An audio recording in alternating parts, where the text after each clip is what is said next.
La Yuangling Lager est devenue tiède dans ma main. Je l'ai remarqué de la même manière que je remarque tout. En répertoriant les détails pendant que la fête d'été de la famille Caldwell se déroule autour de moi sur la terrasse de leur domaine de Chestnut-Hill. La bière a atteint la température ambiante il y a environ 17 minutes, à peu près au moment où Derick a commencé sa 3e conférence sur les investissements en crypto-monnaie à quiconque voulait bien l'entendre. Je suis debout près de la balustrade en pierre, observant la famille prétendre que c'est une réunion normale. Ma femme, Mallory, est arrivée séparément il y a 2 heures, directement du travail. C'est ce qu'elle a dit, bien que le bracelet Cartier à son poignet soit neuf. Ce n'est pas moi qui l'ai acheté. J'ai catalogué cette information dans le même dossier mental où j'ai stocké d'autres points de données intéressants au cours des 6 dernières semaines. Le truc, quand on est analyste en sécurité des données, c'est que la reconnaissance des schémas devient une seconde nature. Les nuits tardives au bureau, la nouvelle lingerie qui apparaît dans le linge sale. La façon dont son téléphone n'est jamais à plus de 15 cm de sa main. Écran toujours face contre table. Les métadonnées GPS de notre forfait téléphonique commun montrant des visites régulières le mardi après-midi au Hilton Inner Harbor. Les messages textes supprimés qui ne le sont pas vraiment si vous savez où chercher dans les fichiers de sauvegarde. Kenneth Brandt, son patron chez Helix Pharmaceuticals, vice-président du marketing, 45 ans, marié à Margaret, 2 enfants, conduit une BMW série 7 argentée. Je sais pour lui depuis exactement 43 jours. Vince, tu es encore en train de faire ton associable. La mère de Mallory, Diane, apparaît à mon coude, son sourire d'agent immobilier fermement en place. Elle tient un verre de Sauvignon blanc qui coûte probablement plus que mon budget d'épicerie hebdomadaire. Je profite juste de la vue, dis-je en désignant les jardins manucurés qui descendent vers le pool house. Eh bien, viens te joindre à la conversation. Richard pose des questions sur ton travail.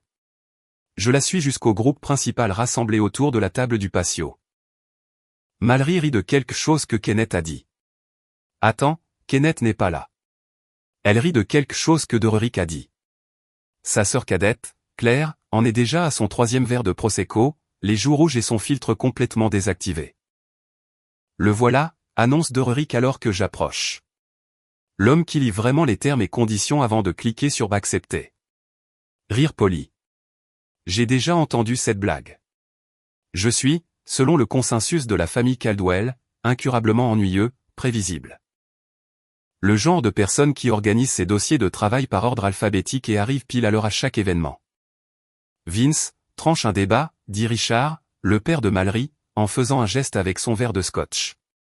Derek ici pense que la crypto-monnaie est l'avenir de la finance. Quelle est ton opinion professionnelle ? Je pourrais lui dire que le récent investissement crypto de Derick est en fait un système pyramidal qui s'effondrera dans les 6 mois. Je pourrais mentionner que le projet qui l'enthousiasme tant a déjà été signalé par la SEC, mais je ne le fais pas. Je pense que la diversification est importante, dis-je à la place.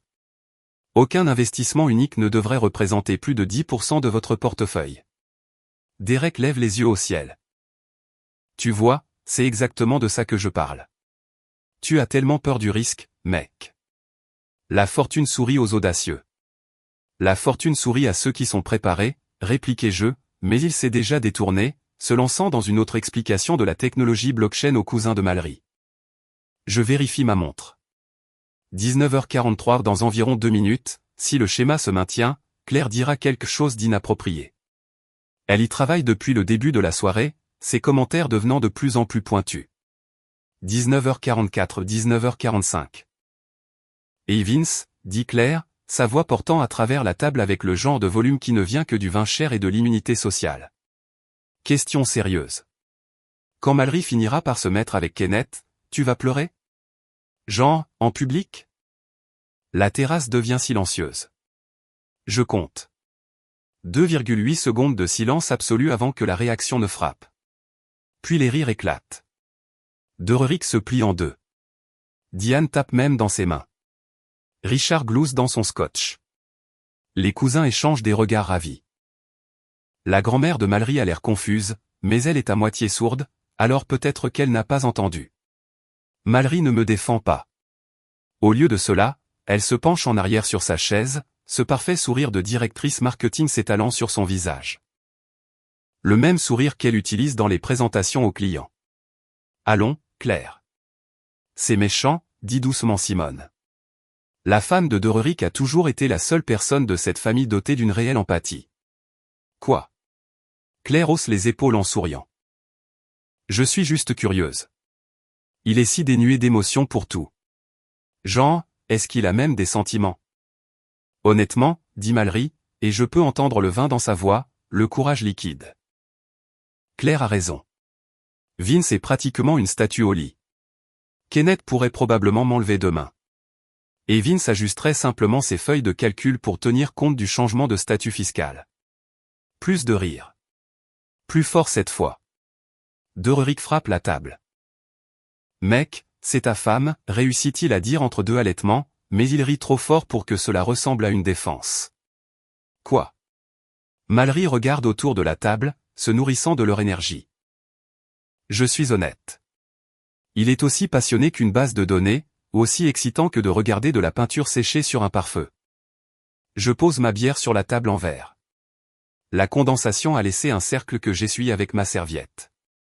Je prends mon assiette, encore à moitié pleine du saumon et des légumes rôtis du traiteur que Diane a passé 20 minutes à décrire plus tôt.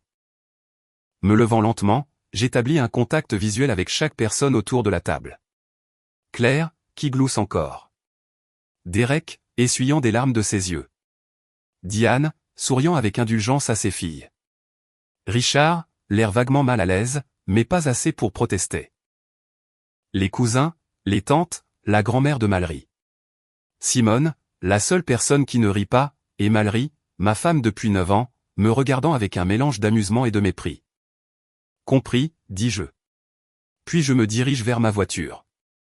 Derrière moi, les rires vacillent et meurent. J'entends quelqu'un dire, attendez, il part vraiment? Mais je suis déjà passé par le portail latéral, j'appuie déjà sur le bouton de déverrouillage de ma télécommande de Jeep Compass. Le trajet de retour vers Baltimore dure 45 minutes. J'utilise ce temps pour parcourir ma checklist une dernière fois, m'assurant que chaque étape du protocole est prête à être exécutée. Je planifie cela depuis 6 semaines, depuis que j'ai confirmé ce que je soupçonnais à propos de Mallory et Kenneth. Les 3 premières semaines ont été consacrées à la reconnaissance et à la collecte de preuves. Les 3 dernières à l'exécution et à l'emballage. Ce soir était simplement le déclencheur que j'attendais. L'humiliation publique qui justifiait entièrement tout ce qui allait suivre. Notre appartement à Fédéral, il est exactement comme je l'ai laissé ce matin. Les chaussures de créateur de Mallory sont éparpillées près de la porte. Ces documents marketing sont étalés sur la table de la salle à manger. La photo encadrée de notre mariage est toujours accrochée dans le couloir. Nous deux sourions à un avenir qui n'existe plus. Je vérifie ma montre.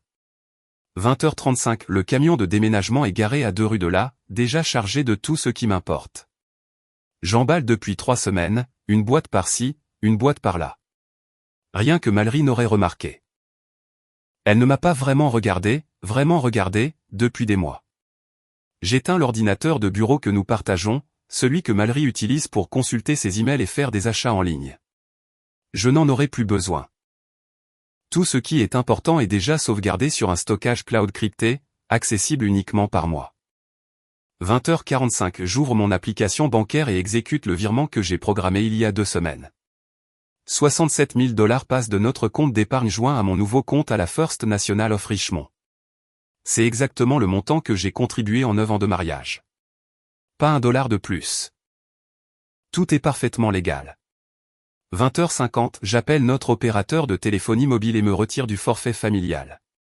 Le système automatisé confirme que la ligne de Mallory restera active, mais que la mienne sera déconnectée dans l'heure. J'avais déjà activé un nouveau numéro avec un autre opérateur ce matin. J'annule l'abonnement au câble.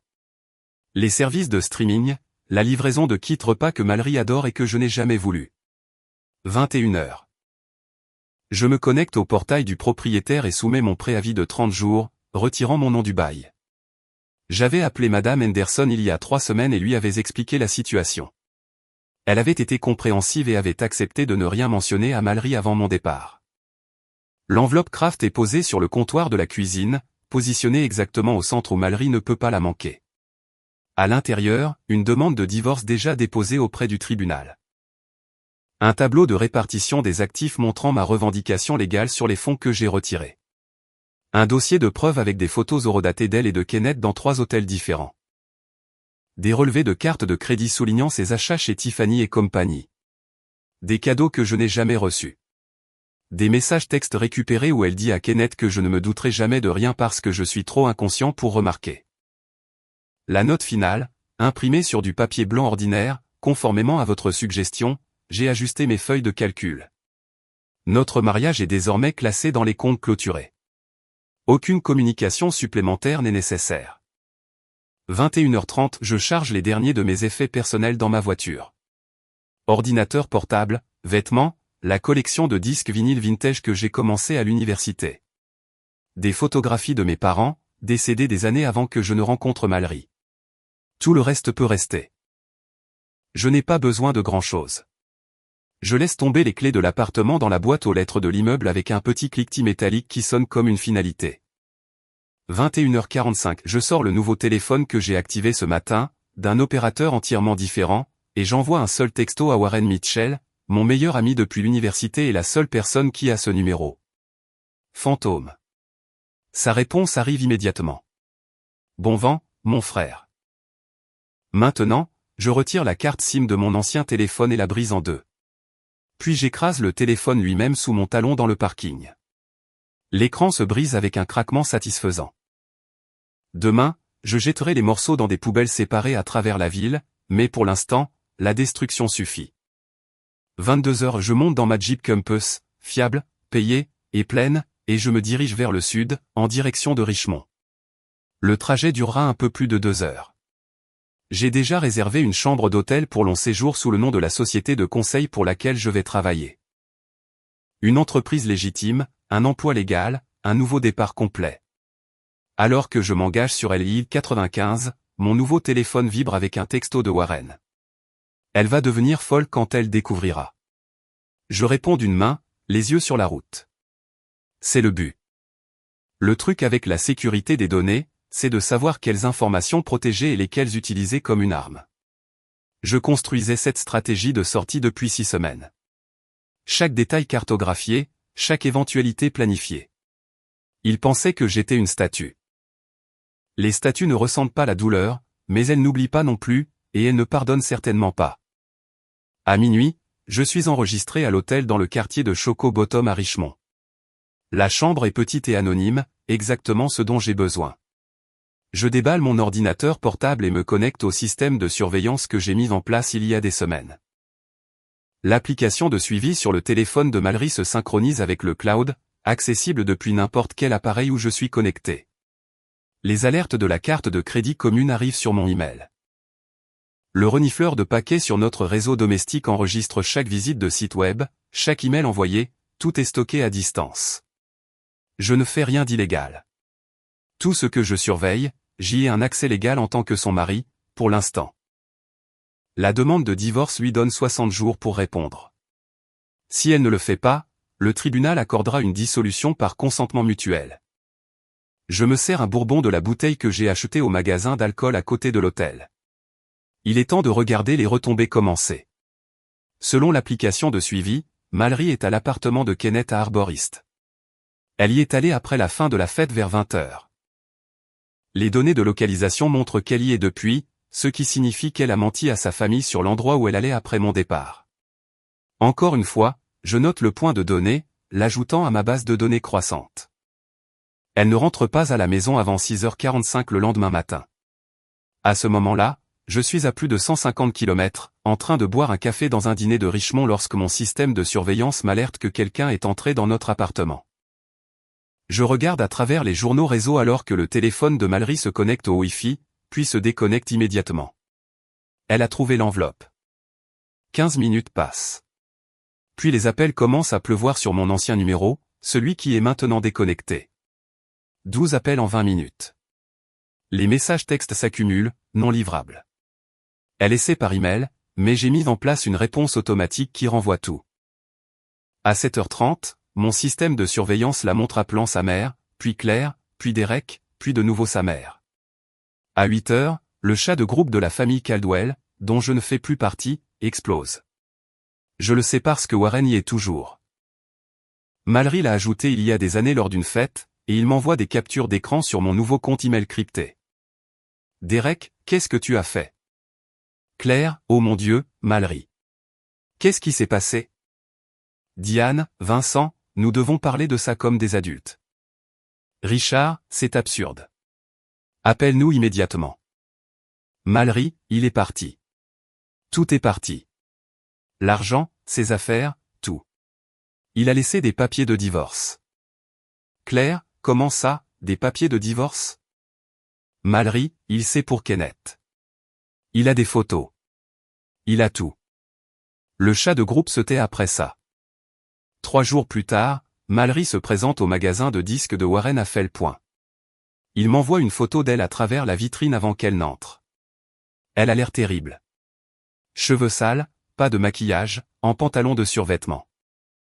C'est une femme pour qui l'image professionnelle est tout, et elle est en train de s'effondrer. Warren et moi avons un accord permanent. Il répondra aux questions, mais il ne me trahira pas, où est-il? Je peux presque entendre sa voix à travers la transcription textuelle de Warren. Aucune idée, lui dit Warren, ce qui est techniquement vrai.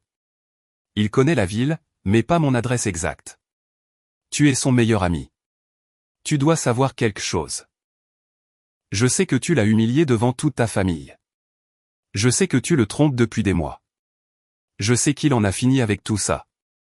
Il y a une pause dans la narration de Warren. Puis elle a essayé de me dire qu'elle était enceinte. Je lui ai dit que tu avais fait une vasectomie il y a 2 ans. Elle est partie en pleurant. Je souris à cela. La vasectomie était l'une des nombreuses choses auxquelles Mallory n'avait jamais prêté attention. Elle parlait d'avoir des enfants un jour, mais ne semblait jamais remarquer quand j'avais cessé d'être d'accord avec son calendrier. Avant de nous plonger plus profondément dans cette histoire, j'ai une petite requête. Veuillez vous abonner, laisser un like, commenter et activer la cloche de notification pour soutenir cette chaîne afin que plus de gens puissent découvrir ces histoires incroyables. En août, Mallory a engagé un détective privé. Warren me l'apprend lors de notre appel téléphonique mensuel, un nouveau rituel que nous avons établi. Le détective passe 3 semaines à essayer de me trouver et ne trouve rien. J'ai complètement effacé mon empreinte numérique. Compte de médias sociaux supprimés, pas seulement désactivés. LinkedIn professionnel disparu. Mon ancien employeur confirme que j'ai démissionné par email, mais n'a aucune information de suivi.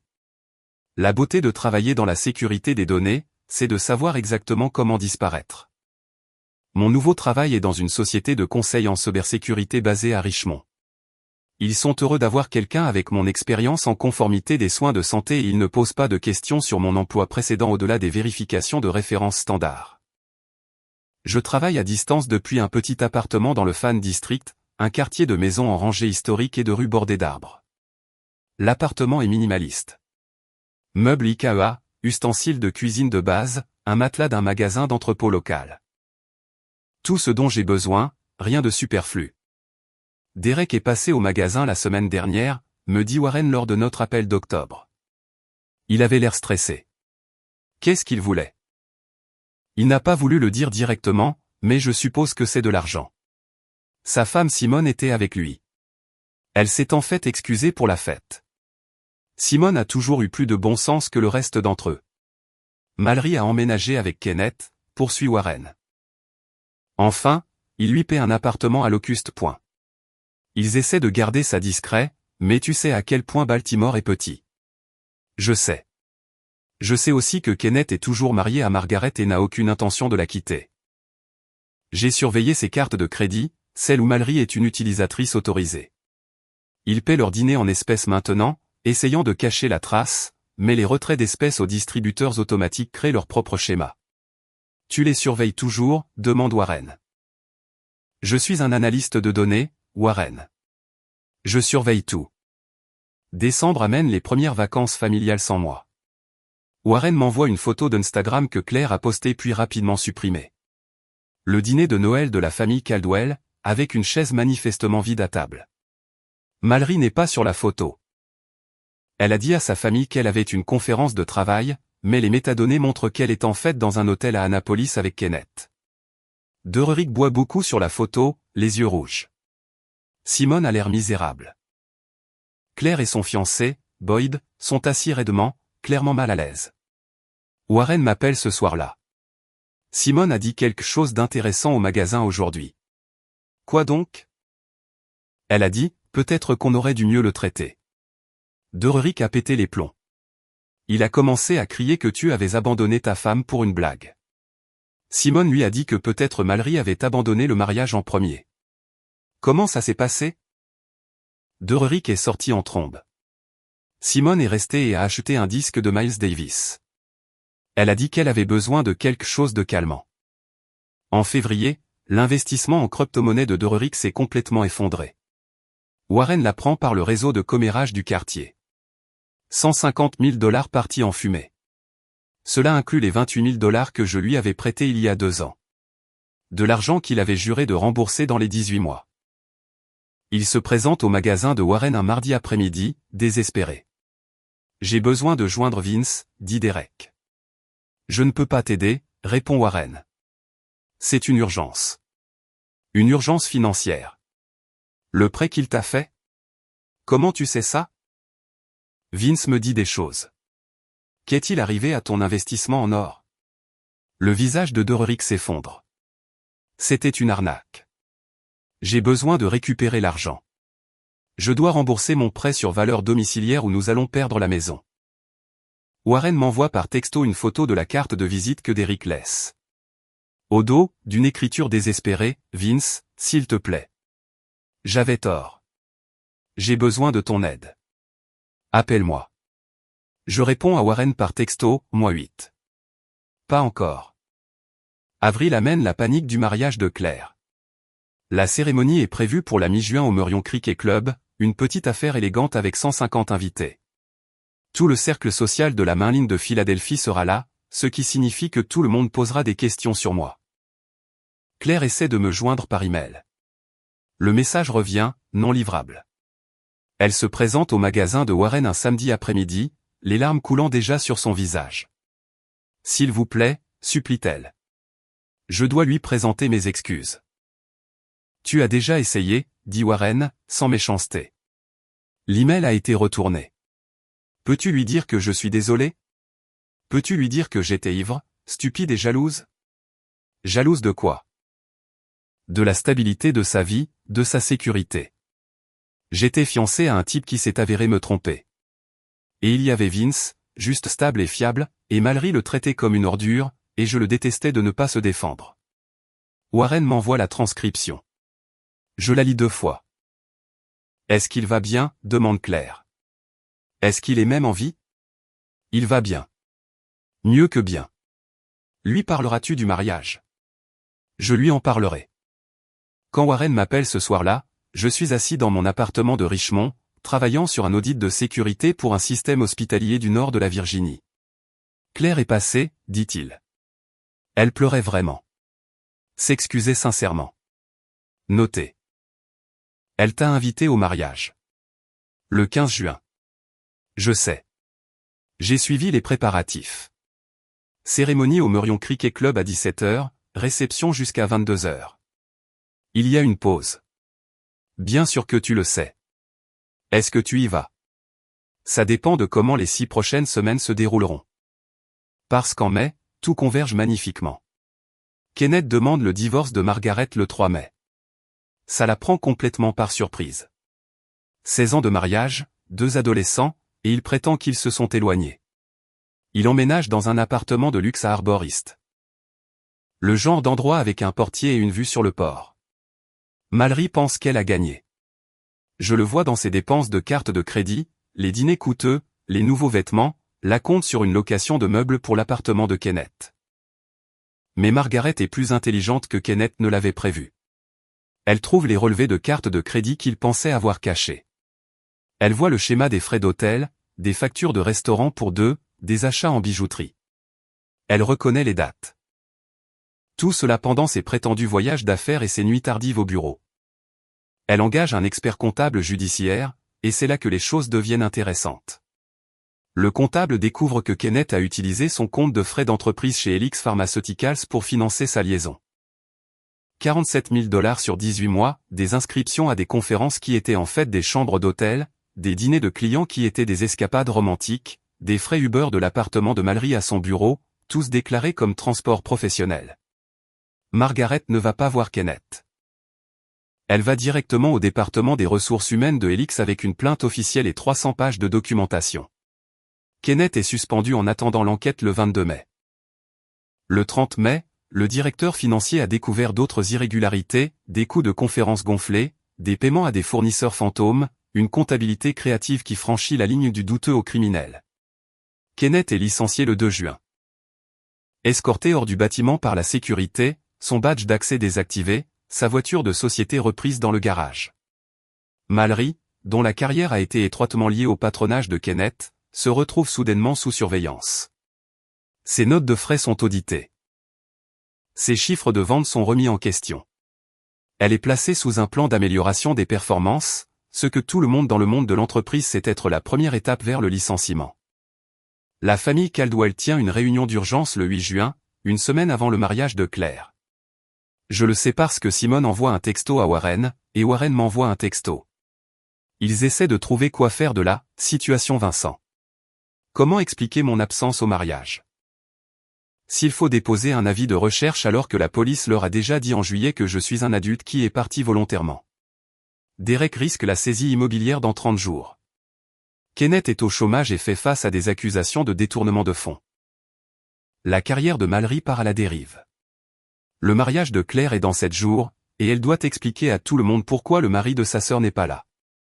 La base de données est complète. Chaque transaction financière enregistrée, chaque mensonge documenté, chaque conséquence suivie. Il est temps de lancer la requête.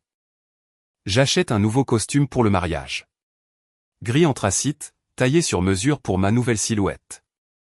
J'ai perdu 9 kilos au cours de la dernière année et j'ai pris du muscle grâce à l'abonnement à la salle de sport que j'utilise vraiment maintenant. Je me fais couper les cheveux chez un vrai barbier, pas dans la chaîne Bon Marché que Mallory insistait pour dire qu'elle était assez bonne. Le 15 juin, je conduis de Richmond à Philadelphie. J'arrive au Merion Cricket Club à 16h30, 30 minutes avant la cérémonie. Le parking se remplit déjà de voitures de luxe, BMW, Mercedes.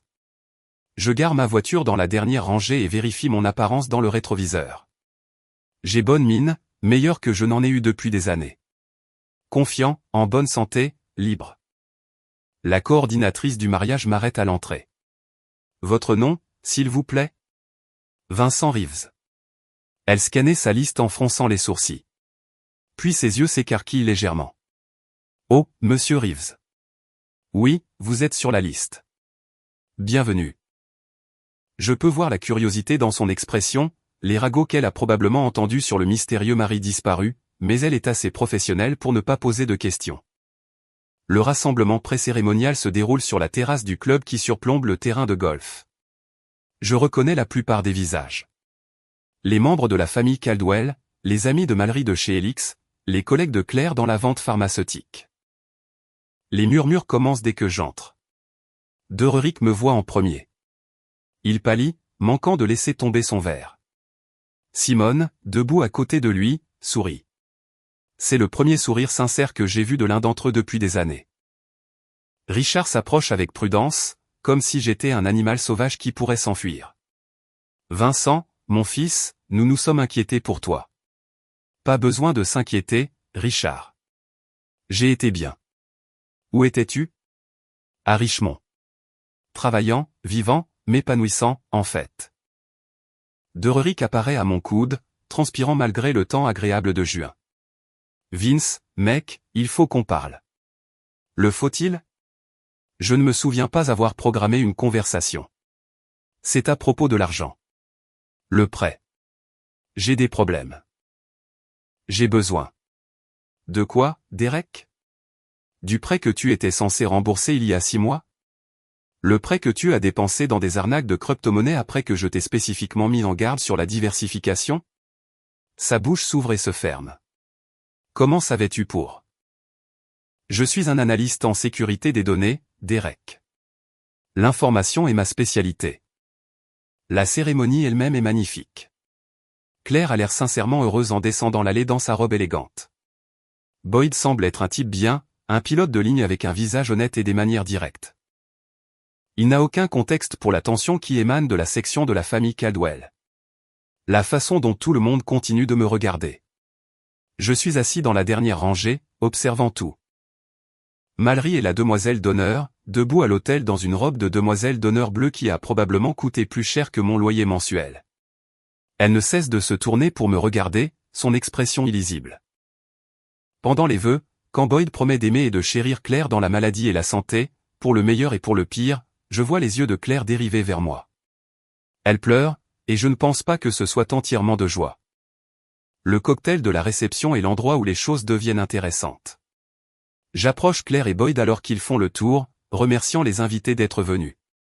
Félicitations, dis-je, en tendant à Claire une petite boîte emballée. Elle l'ouvre avec des mains tremblantes. À l'intérieur se trouve un médaillon ancien, le genre que portait la grand-mère Caldwell, une pièce que Claire avait toujours admirée. Je l'ai acheté lors d'une vente de succession il y a 3 ans, le gardant pour un moment qui comptait. La carte dit « Je vous souhaite le bonheur que j'ai cru avoir un jour. Que vos fondations soient plus solides que les miennes. Vincent. » Claire éclate en sanglots. Vince, je suis tellement désolé. Ce soir-là à la fête, ce que j'ai dit. Tu as dit la vérité, Claire. Mallory trompait. Tu l'as juste annoncé publiquement. J'étais ivre, jalouse et cruelle. Tu étais ivre. Elle était cruelle. Il y a une différence. Boyd tend la main. Je suis Boyd. J'ai beaucoup entendu parler de vous. Que des choses terribles, j'en suis sûr. Il sourit. En fait, Simone parle très bien de vous. C'est le seul membre de la famille en qui Claire a une confiance totale. Simone a un bon jugement. Félicitations pour votre mariage. Protégez-le. Le plan de table me place à la table familiale, juste en face de Mallory. Claire a insisté. Apparemment, un choix qui ressemble à la fois à une pénitence et à une provocation. Derick et Diane sont également à la table, avec Simone et Richard. La tension est si épaisse qu'on pourrait la couper au couteau. Nous passons le plat de salade dans un silence quasi total. Puis Mallory craque. Alors, tu as juste disparu pendant 1 an. C'est ta solution au problème? Je pose ma fourchette avec précaution. Je n'ai pas disparu, Mallory. J'ai déménagé. Il y a une différence. Tu as abandonné notre mariage.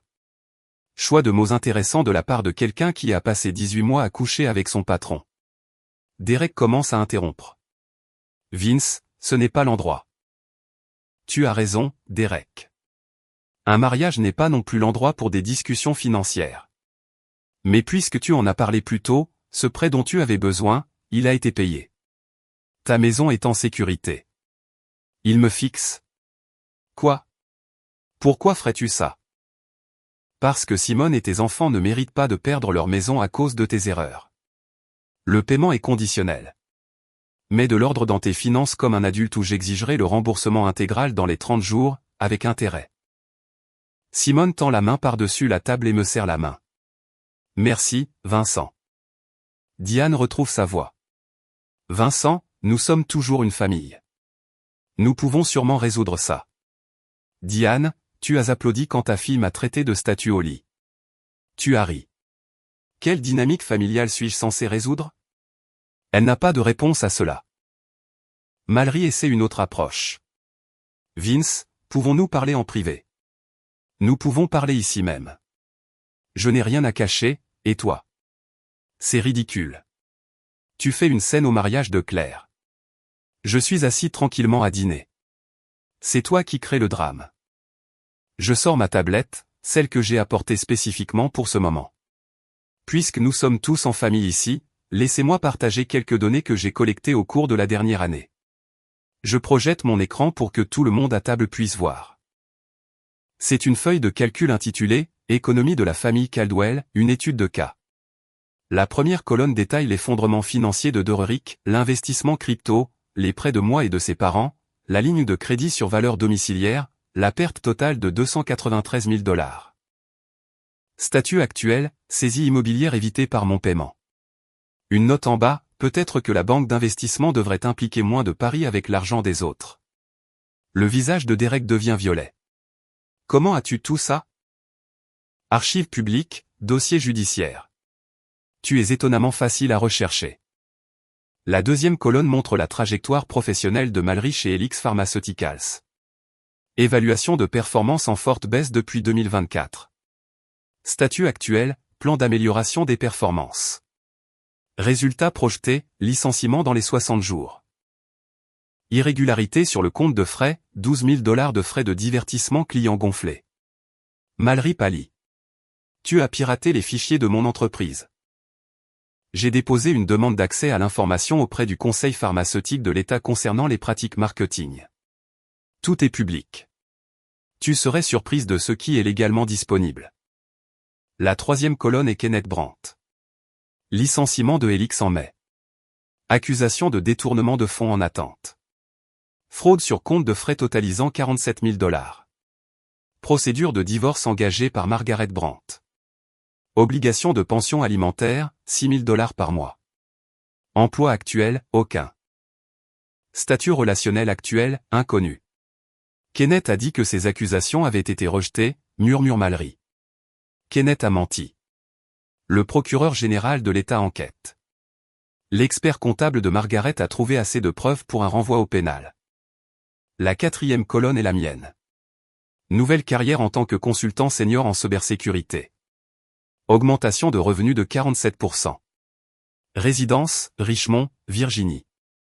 Statut relationnel, sorties occasionnelles. Santé mentale, significativement améliorée. Statut juridique, divorce finalisé en février 2025. Le verre de vin de Mallory lui glisse des mains. Quoi? Quand? Tu n'as jamais répondu à la demande. Je t'ai quitté en juin dernier. Après 8 mois sans réponse, le tribunal a accordé un divorce par consentement mutuel. Tu es légalement célibataire depuis février. Tu n'avais pas remarqué. La table est devenue complètement silencieuse. D'autres invités commencent à nous dévisager. La voix de Diane tremble. Vincent, pourquoi fais-tu ça? Parce qu'il y a un an, j'étais assis à une table pendant que votre famille se moquait de moi, me rabaissait, riait de mon humiliation, et j'ai réalisé quelque chose d'important. Richard se penche en avant. Quoi donc? Que j'étais le seul à cette table avec un véritable respect de soi. Je me lève, finissant mon vin. Claire, félicitations encore. Belle cérémonie. Boyd, protège ton mariage mieux que je n'ai protégé le mien. Je me tourne vers Mallory. Kenneth est en faillite et au chômage. Tu es sur le point d'être licencié. Ta liaison a détruit 2 mariages et plusieurs carrières. Est-ce que ça en valait la peine? Elle pleure maintenant. Je l'aimais. Non. Tu aimais ce qu'il représentait. Le statut, l'excitation, l'évasion d'un mari ennuyeux. Mais voici ce que tu n'as pas compris. L'ennui est un autre mot pour la stabilité. La prévisibilité est un autre mot pour la fiabilité. Et une statue ne s'effondre pas quand la tempête frappe. Je prends le vase en cristal que j'ai apporté en cadeau pour les mariés. Baccarat. Cher. Élégant. C'est pour vous deux. Que vos fondations soient plus solides. Je me dirige vers la sortie. La voix de Doric m'arrête. Vince, attends. Merci pour le paiement de la maison. Remercie Simone. Elle méritait mieux que de te regarder détruire votre famille par cupidité. Simone se lève. Vincent, te reverrons-nous? Probablement pas. J'ai fermé cette base de données. Il est temps de construire de nouvelles structures de données. Le trajet de retour vers Richmond est différent de celui de l'aller. Plus léger. J'ai dit tout ce que j'avais besoin de dire, fait tout ce que j'avais besoin de faire. Le dossier est clos. Warren m'appelle le lendemain matin. Alors, comment s'est passée l'option nucléaire? Efficace, propre, complète. Besoin d'un débriefing en personne? Pas nécessaire, mais garde ça. J'ouvre mon stockage cloud crypté et lui envoie des identifiants d'accès via un message sécurisé. Tout est là. Archives financières, chronologie documentée, archives de preuves. Pourquoi est-ce que je reçois ça, demande-t-il. Parce que tu es la seule personne qui ne m'a jamais traité comme si j'étais moins que ce que je suis. Qu'est-ce que je suis censé en faire? Rien, probablement. Mais s'ils essaient un jour de réécrire l'histoire, tu auras les données. Warren est silencieux un moment. Tu en as vraiment fini avec eux tous? Warren. J'ai passé 9 ans avec quelqu'un qui me voyait comme un substitut ennuyeux et stable jusqu'à ce que quelque chose de plus excitant se présente. Puis j'ai passé 1 an à la regarder apprendre que excitant ne veut pas dire meilleur.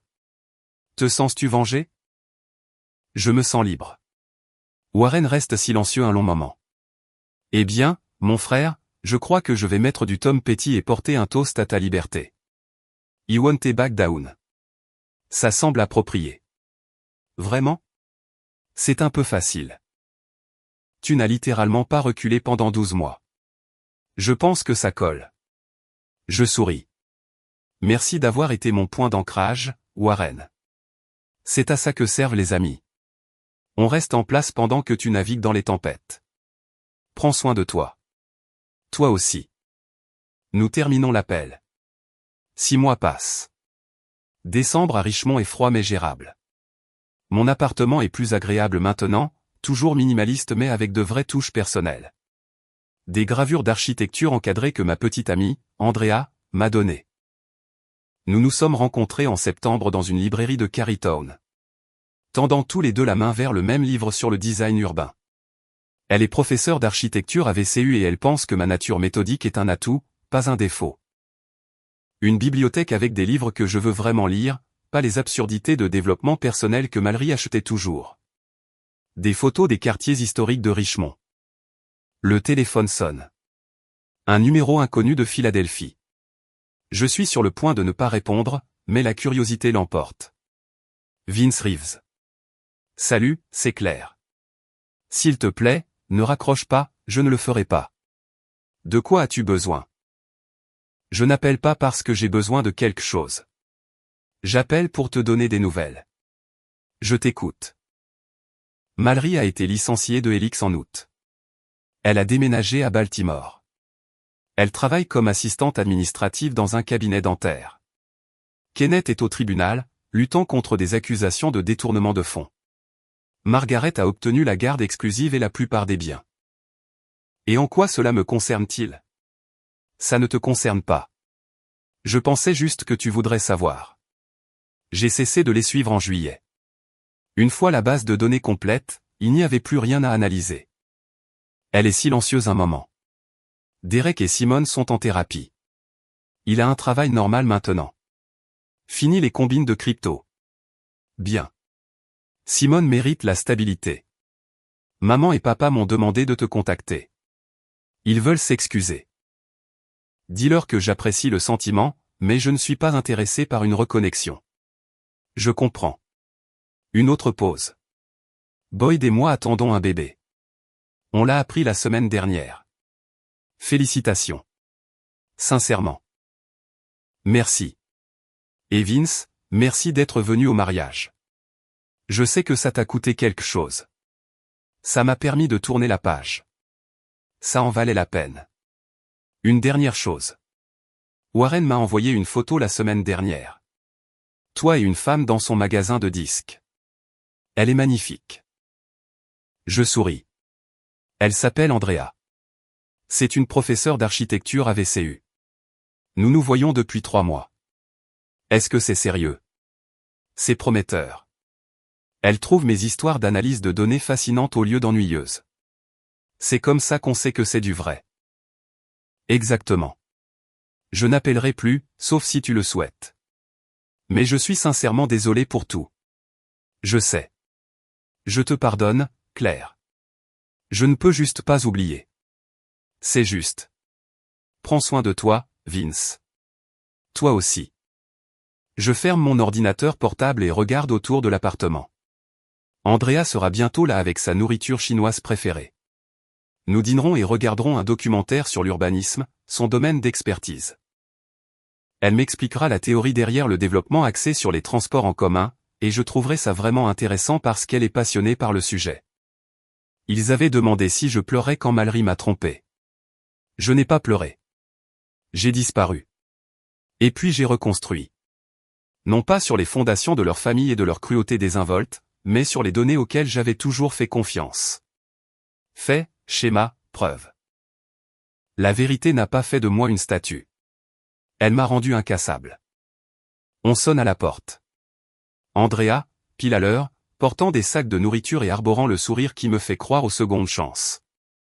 Nouveau chapitre, nouvelles données, nouvelle vie. La base de données est complète et la requête a renvoyé exactement les résultats que j'attendais. La liberté. Chers auditeurs, c'est la fin de notre histoire. Si elle a résonné en vous, abonnez-vous pour soutenir la chaîne. À la prochaine fois.